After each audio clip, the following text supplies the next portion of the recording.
first instar larva of Estrus ovis caught in action, a unique video presentation by Dr. Rajendra Prasad Center for Ophthalmic Sciences, AIIMS, New Delhi, India.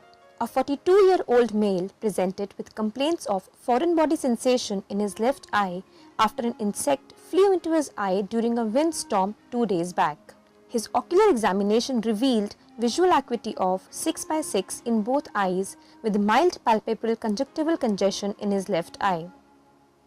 On everting the left eye upper eyelid, a tiny translucent worm was seen crawling over the palpebral conjunctiva.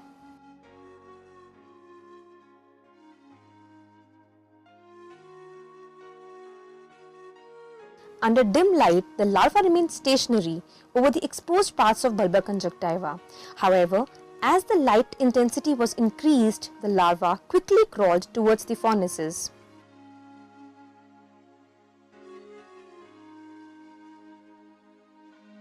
A drop of tropicamide was then instilled into the cul-de-sac. Its acidic pH probably irritated the larva, causing it to move swiftly. A drop of 4% xylocaine was then instilled to anesthetize the eye and the worm. However, there was no effect of the drug on the larval motility. After keeping the light off for about 1 minute, the larva was again seen crawling over the bulbar surface. With the help of McPherson forceps, the larva was easily lifted off the conjunctival surface.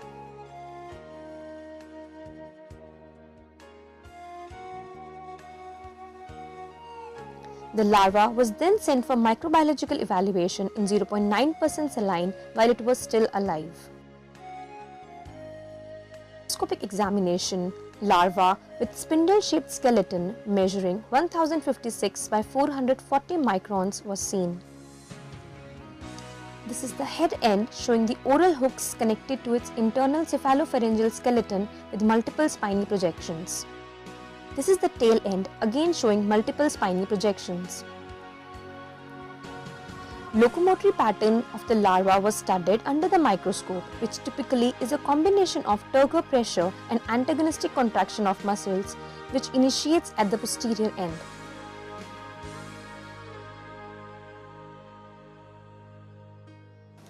Our patient came from a village area where cattle rearing is common.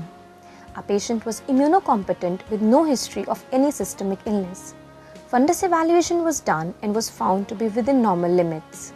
There was no evidence of lid swelling, chemosis, proptosis or limitation of ocular movements. On the basis of clinical and microbiological findings, diagnosis of ophthalmomiasis externa by Estrus ovis was made. After removal of larva, patient was started on topical antibiotic and low potency steroid. At 1 week follow-up, the patient was fine with no complaints and there was no conjunctival congestion. Estrus ovis, Diptera ustreidi or the sheep nasal bot fly are obligatory parasites of the nasal and sinus cavities of sheep and goats, humans being the accidental host. Ophthalmomiasis can be of 3 types. Ophthalmomiasis externa involves ocular surface only. Treatment includes mechanical removal with topical antibiotic and steroid combination. Interna involves vitreous cavity or subretinal space. Treatment includes surgical removal with vitrectomy or laser photocoagulation. Orbital ophthalmomiasis involves the orbital cavity. Treatment includes mechanical removal with turpentine oil packaging or exenteration in severe cases to prevent intracranial spread.